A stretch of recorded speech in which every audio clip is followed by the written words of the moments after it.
on the Voices of Legacy, we're honored to welcome, I call him a friend, Mr. Todd Johnson of Toledo, Ohio. Todd's a distinguished professional in the pharmaceutical industry, having achieved a remarkable allocation of awards up until recently. Oh, wow. Number one in the market share. Okay. That's an inside joke, you guys.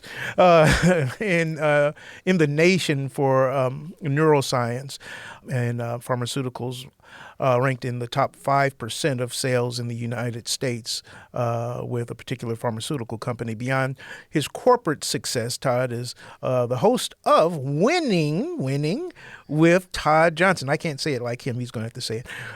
Where he shares insights and achievements in excellence with personal growth.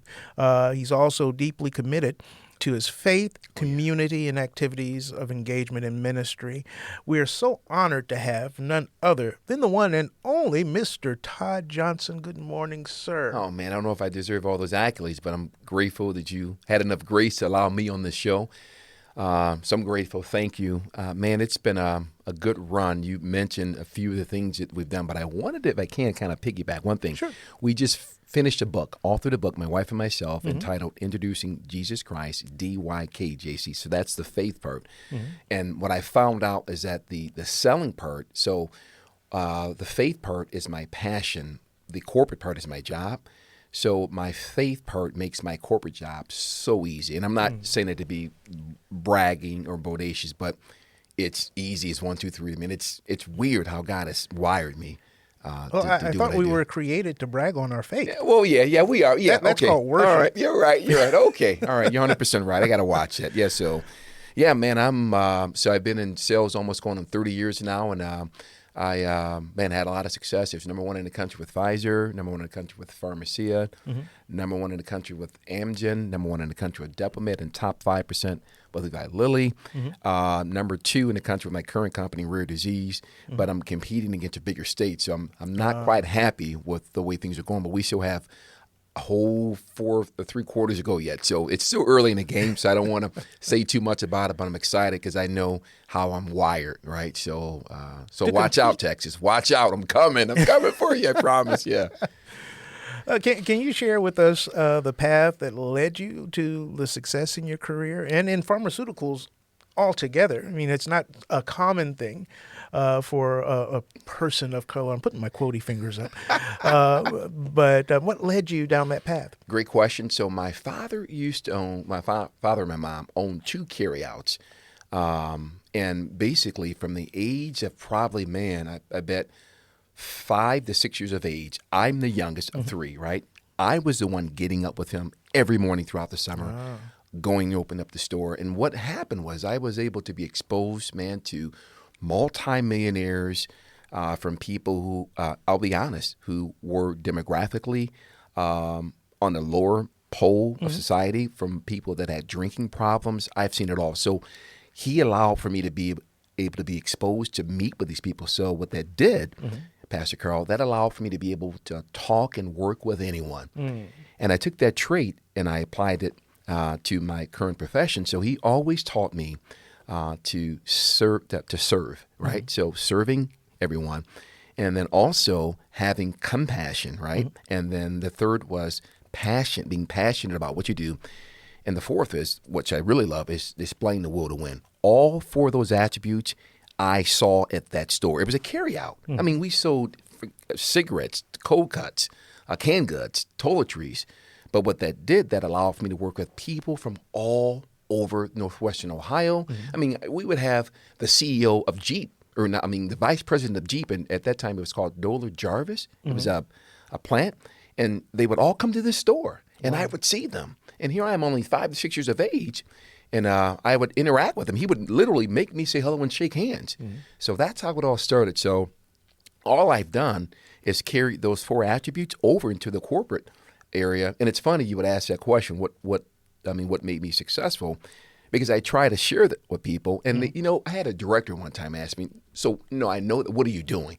I said, I'm telling you what I'm doing. He goes, no, there's no way you can, little old Toledo can beat out New York, beat out Philly, beat out Jersey. Yeah. and they just don't sometimes want to listen. But I'm okay with them not listening because that gives me more room to grow. Do you enjoy the challenge of can't? Oh my gosh. You can't, you shouldn't. I love it. That's when you say things like that to me, that's just another way for me to want to just I'm a Christian. I love the Lord, but demolish or decimate that thought process. So there's no I can't in me. I mean, I'm put here for a certain amount of time to be successful. I know my days are numbered, so I'm going to live out everything I can for the Lord, man. I'm going to win like He would want me to win. No exception, no compromising. I got to win. Yeah. That's what I'm put here to do, to represent Him. You know, does that make sense? I don't want to seem like I'm too corporate, but that's just how I'm wired. Oh, absolutely. Yeah. Okay, cool. Yeah, we're talking to everybody. All right, and, cool. and a good number of people may not have faith at all, but I think what you're saying is inspiring to anybody. It's eclectic. It goes across the board, and I can tell why we're friends too, because I have a similar experience. But those stores, they were here in Toledo, Ohio. They were in the what they call the urban areas, Norwood and Smead, and the Fernwood, and that's off of Dorr Street. They are no longer there. And the funny story, I wanted to purchase those stores, and at that time, I mean, when my dad, my mom, and he had 20 employees at the height of his employment, 20 full-time employees. Can you believe that? Oh, yeah. And I wanted to buy stores. My mom goes, "Are you crazy? That demographic has changed so much. No, it's dangerous." Yes. But that's what I saw growing up. But those stores were Norwood and Smead. And here's the crazier part. He didn't own both. Valerie's Market, that's my mom's in Valerie, we owned. But the other one was called JP&J's. He was so good at what he did, my father, he was able to take over that other store. It was right down the road. But because he knew how to service people, he was compassionate and he was passionate. And displayed the will to win. He was able to take that store. And here's the piece about being compassionate. I remember people coming in, and at that time, my dad would offer credit to people who couldn't pay or whatever up front. And I would say to him, "Hey, listen, I'm older at this point. How we keep extending credit to everyone? We have to get some money." And he goes, "Listen, if we treat the people right, when they can, they're going to pay." And sure enough, they did. And those people that he extended credit to became faithful. And they would go to our store to purchase items as opposed to going, at that time, there's a store called Food Town. Yeah. You probably remember that. They would purchase items at the store as opposed to going to Food Town because he extended credit and he was compassionate. So, man, I've learned so much. Food Town was barely a mile away. Yeah. And but they knew that, Mr. Johnson, or Jesse, they called him, he would extend credit, and he treated them, man, like they were someone, and they are in Christ. And that was a difference, man. He was always good at that. Yeah. So it sounds like you really learned a lot from your father. Oh, my gosh. And that experience growing up in an entrepreneurial household. Man, he's awesome. I love my father. What were some of the challenges from that childhood? Oh, man, for me, getting up here I am, 7 years old, waking up like at 6 o'clock, getting over this. We literally had to mop. He made me mop that floor every single morning. I'm like, I just mopped it yesterday. Mop it again. He would always say, unless the store smells like pine saw, we have a problem. So I would mop, I would clean, I would dust. Yeah. I dusted those cans yesterday. Dust them again. But he was teaching me something. He was teaching me what passion really looked like and worked. So, and that was for me getting up, being disciplined enough to follow through. And hey, listen, at some point, sometime, they would get a little rowdy around that area. Yeah. And my father taught me what confidence looks like, right? I mean, you may not be the part, but you have to look the part, right? Yeah. But he was the part. Man, my father, when we had those stores, he was, he's 5'11", 250 pounds, all-state wrestling, all-state foot. He was literally just a big man. And they knew, they called him Mr. Jesse. They knew that he meant business. So he taught me a lot about how to carry myself, right? If you may not be the part, but you have to look the part, right? Yes. And so, I mean, learning it. I mean, here I am here again. I'm like 6, 7, 8, 9 years old. And seeing all those type of people coming to the store, just always having a smile, be graceful, and always be willing to serve everyone that comes to that store. No matter how they look, we may get the CEO of Jeep to come in. You treat him just the same way you would treat the person I've extended credit to last month. You don't change. And he would make certain I would stick to that. You don't change for anyone. Yeah, so, yeah. I hope I'm not rambling on too much. Oh, no, you're fine. All You're right. fine. So I had to ask, you said 5'11". When did you pass Dad? in height? Oh my gosh, that happened, man. The moment I hit like junior in high school, I'm like 6'3" right now. But he always told me never. Hey, listen, I'm your father, right? And he wouldn't. I would understood what he mean when he said that. And my brother, I'm like the run of the family. He would ask me, as a matter of fact, how are you a part of this family? Because my brother, man, he was just defensive tackle, big guy. I'm a little guy, but they would always ask me, do you belong to this family? But I passed my father, man, my freshman year of high school, actually. Yeah. Yeah. Oh, yeah, easily. Just in size. Oh, yeah. Not in stature. Oh, my gosh. Never want to. He's a great man. Well, what inspired you to start Winning with Todd Johnson podcast? Can you kind of elaborate on the... You got it. Yeah. So I would get asked all the time, what have you done to be successful? What have you done?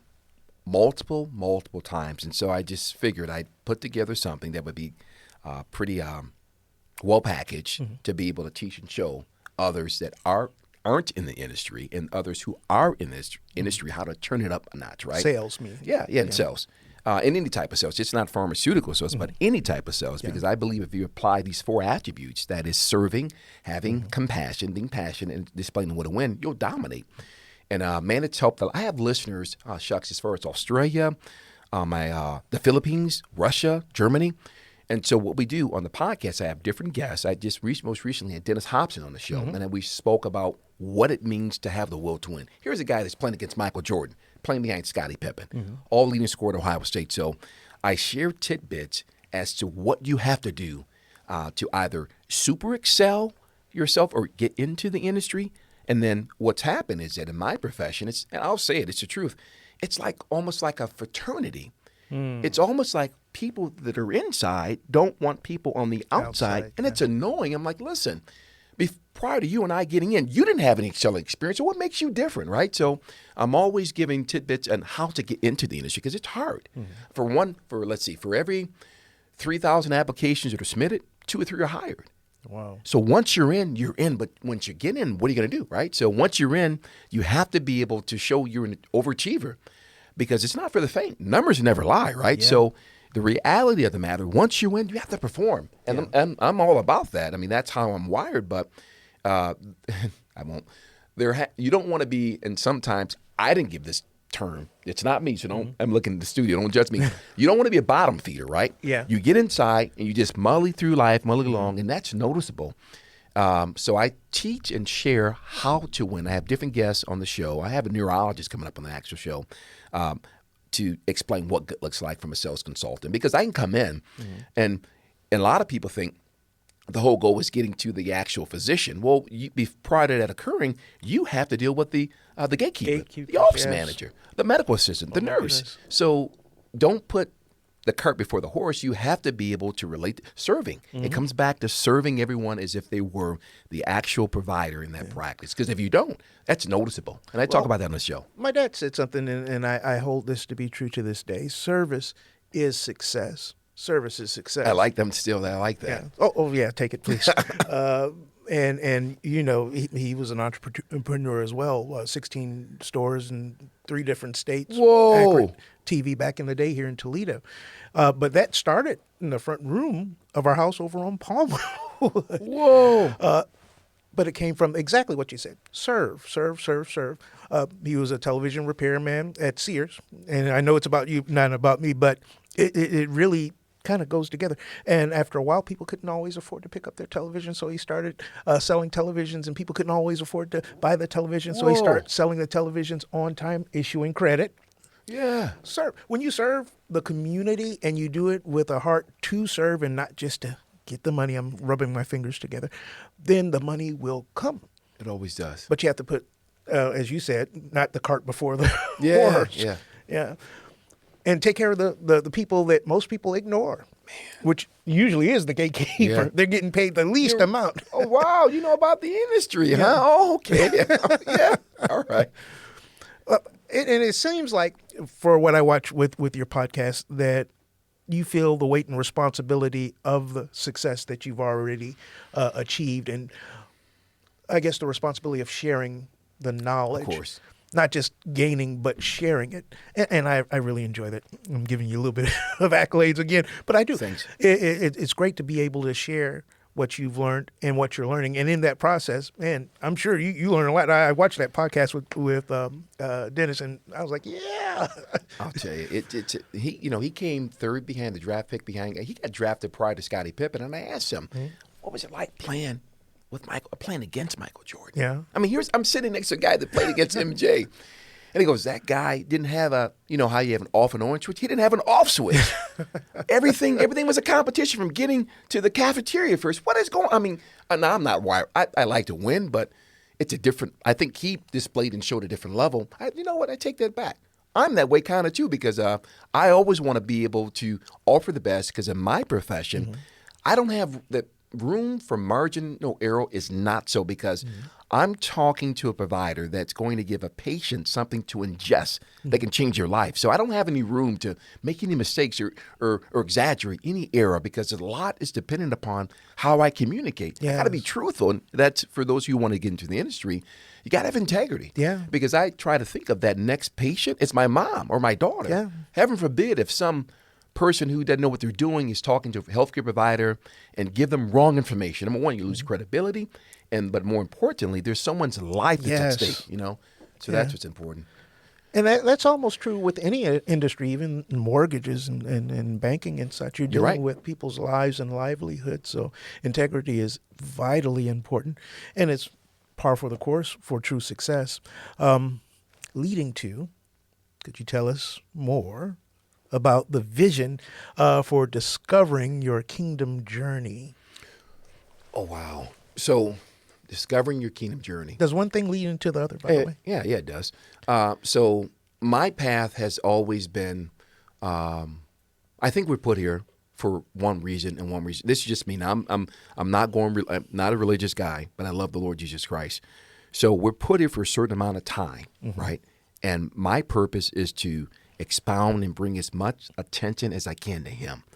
So what that looks like, everything I do points back to him. Whether it's winning with Todd Johnson, my success, I'm always saying that he could have chosen anyone to do my role, right? Yes. And be successful, but he chose me. And so because he chose me, I'm going to make certain that every chance I get is to, I remember, sidebar here, I won episode number one in the country with a company called Pharmaceutical. And I was going to get up on that stage. Now, picture, they had flown in the OJs. True story. I'm not making this stuff up. These corporate events, they have these big entertainers come in, and it was ripe. The OJs were there, and I think Joe Namath was speaking as a motivational speaker to us or whatever. And I told my regional director, if I get up on that stage, I'm going to say it's because of Jesus Christ. She goes, what? Because I'm going to tell you what, I'm telling you right now. If I get up, I'm number one in the country, and it was because of the Lord that I'm up there. They changed it up. No one got up on the stage, but I'm that way. I'm wired that way. So I think discovering or giving the Lord glorification and praising him is why I'm here. And everything I do has to filter that way. So in other words, whether it's winning with Todd Johnson, whether it's DYKJC, whether it's working with my company, which I won't say the company's name, but it's a rare disease company, I'm going to make certain that I somehow, some way glorify the Lord because of my success. Because wherever I go, I'm going to be successful. Now, it's not me being bodacious or bragging, but I cannot help to be but successful because of what I have inside of me. Yes. It's kind of moot. If I'm wherever I'm going, I'm going to be successful because the Lord's in me. So I think discovering my journey, discovering first, giving glory to the Lord will put you in a position where you can win anywhere, whether you're sweeping on the street, whether you're a cook. If you're expounding the Lord Jesus Christ, you're going to be successful. Wow. Did I answer your question? I think so. Are you sure? Yeah, I'd say so, because it's kind of leading back to what we were talking about earlier. One thing just leads right into the other. It's being a good steward of your success is what you're pretty much describing. With DYKJC, did I get it right? Yeah, of course. You know what that means, right? Yeah. Well, but you tell me. You tell me. It means, do you know Jesus Christ? So someone sees it, and this has happened to us multiple times. They'll ask me, because we have shirts and bracelets, and we have a book too. Yeah. What does that mean? I get a chance to ask you, do you know Jesus Christ? And I've had this happen. No, walk away. But the fact of the matter is you see it. You may not respond now, but hopefully eventually going to think about what that acronym means. And that's the goal. It should be that easy. Planting the seed. It's that easy. Yeah. And I just get so miffed at how complicated we make it. Stop it. Just ask the person if they know Jesus Christ, your Lord and Savior. How they respond is not your responsibility, but it is your responsibility to ask. Yes. You have to ask. Yes, I wholly believe in that and teach it regularly. Yeah. I've used the analogy, and I had a minister just crack up laughing because he got it. I've never seen a farmer plant a seed, fertilize the seed, and then stand there day after day looking for it to grow. It just doesn't happen. You plant the seed. Yes, sir. Plant the seed. That's awesome. Do you have anything that you guys do in the community at large? Oh, yeah. I mean, what shucks. We've sponsored, we've taken pizza to, the fire station. And it's kind of funny. When we feed firemen or policemen, they always think it's a catch. No, Yes. man, we're just, Yes. can we just leave the pizza? No, there's no catch. We're just leaving. We just spent $200 worth of money for pizza for like 3 different shifts, whether it's the police department, a fire department. But I will tell you this, we had like an event one time, an outreach event. And man, I got a ring for it. Here's the reason why. We had purchased, I'm being honest, $300 worth of Kroger gift cards and like $500 worth of Speedway gas cards. And we did advertisement for it. We had it at the YWCA. And we get a call. We were on the way there. We get a call from the manager. She goes, "They're here." I goes, "What do you mean they're here?" I goes, "Katie, what's going on?" She goes, "These people are here." Dr. Sam, we pulled up. There had to be probably 200 people. Oh, my I goes, wait a minute, the room only holds at the most 50 or 60. Man, Pastor Carl. You said free gas. Oh, my gosh. I had security. Yeah. I thought, what have I got myself into? I had security. Took my wife out. My wife went with them. I preach on accepting or offering Jesus Christ. Yeah. Man, they destroyed that place. They were kicking over flower pants, and I was responsible for the bill. Oh, my And then goodness. a news station interviews the people on the outside, and they say, that low-down, dirty pastor. They were talking about me. I said, wait a minute. First off, I said there were a limited amount of gas cards, gift cards. So I learned my lesson. So we're going to try to do something like that again this year, but I didn't appreciate being called all those bad names, and I said it was a limited amount, first come, first serve. And I learned my lesson. That was a learned lesson for me, man. Wow. Yeah. I remember a particular talk show host giving away cars and being sued for actually giving. I'm like, oh, are you serious? They do it. They'll do it. You can't win for losing. Oh, sometimes. my gosh. So how do you integrate your faith into your professional endeavors, and what advice would you give an individual striving to maintain their spiritual values in pursuit of their careers and success? I know it's probably cliche, but in order to be successful, I think in any endeavor, especially in mine, I understand that I'm here for a certain amount of time. And whatever I do, I have to make certain to exemplify and bring glory to Christ. And I'm telling you, and I'm a living witness, I've heard this said so many times, but if you make it a point to keep the Lord Jesus Christ first in what you do, you cannot help but to be successful. So what does it look like? Throughout the day, I'm required to call on a certain amount of neurologists, psychiatrists, and sleep specialists. My day starts with me getting out of bed, literally praying, God, this morning, Lord, make me successful in your eyes this day. I get to an office, there's a certain neurologist that won't talk with me. Hasn't spoken with me for years. All of a sudden, he wants to talk with me today. He's nice today. I think that's the power of me submitting my endeavors in the morning to the Lord. I get to certain gatekeepers. University of Michigan. No, I'm responsible for the University of Michigan and also Notre Dame.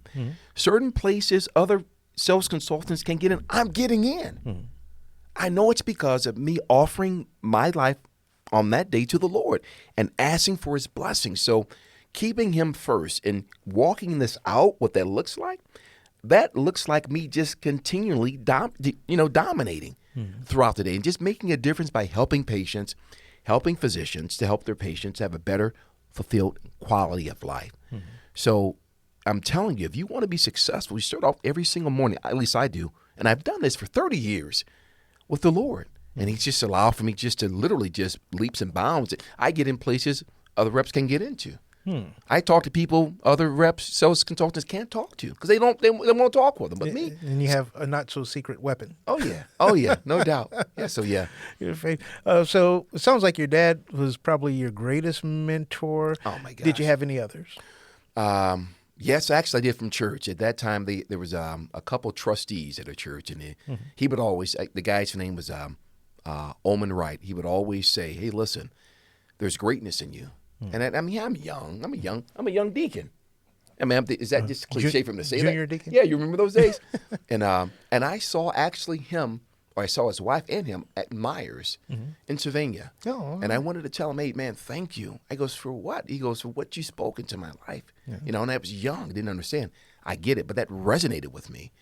And but my father would tell me, "Man, he would tell me, there's nothing you cannot do, Todd," and that stuck with me. You know, so I look for challenges to overcome, right? I mean, because I'm wired that way. He taught me what it meant to be courageous, service other people. So yeah. Wow, that's pretty good. And I'm sure you're mentoring someone. Oh my gosh, every chance I get.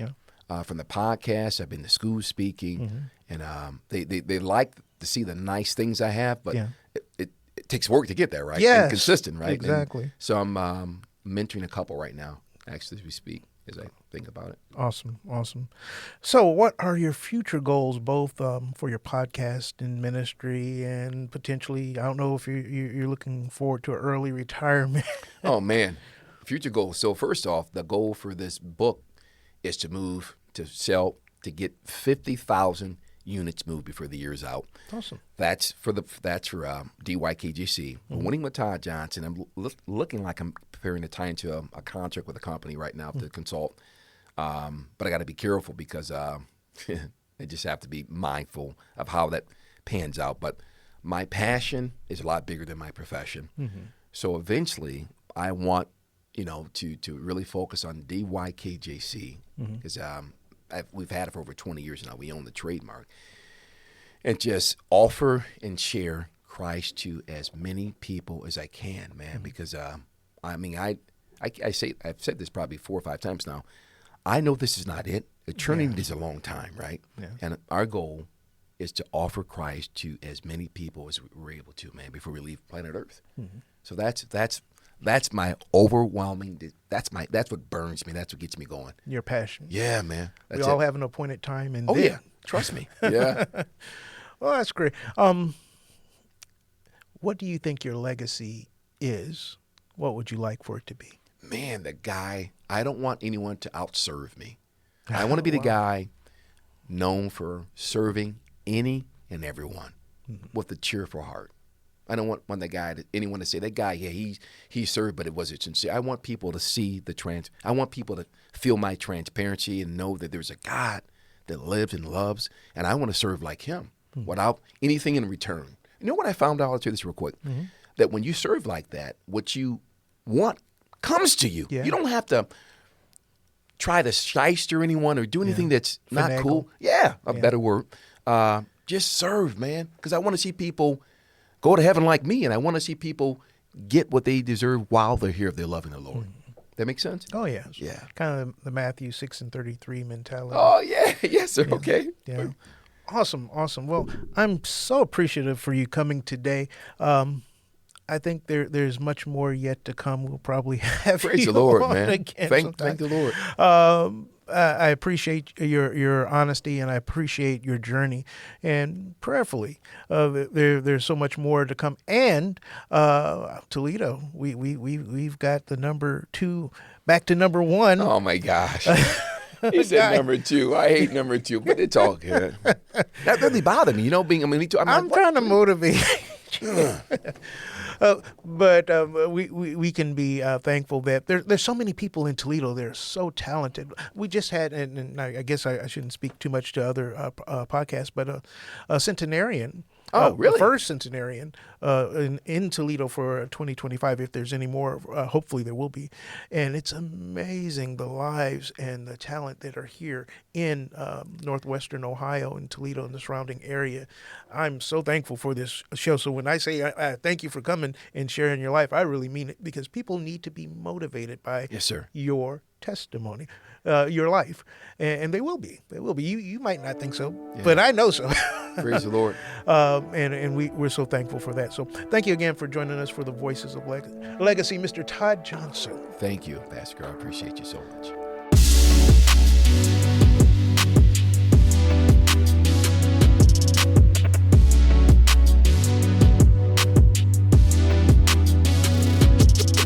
Thank you for listening to the Voices of Legacy. This is your friend, Pastor Carl Mitchell III, your host of this program. We want you to go to wgte.org/legacy to like, share, subscribe, and hear all of our past podcasts and our future podcasts. Be a friend and join with us in the Voices of Legacy, where you're writing your own legacy every day that you live. Have a blessed day.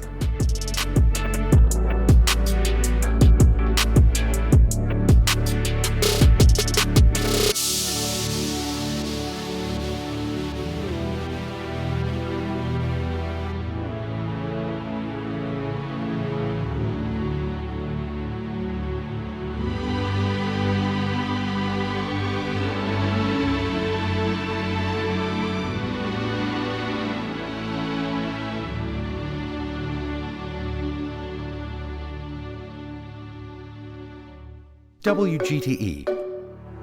Voices around us. WGTE is supported in part by the American Rescue Plan Act funds allocated by the City of Toledo and the Lucas County Commissioners and administered by the Arts Commission.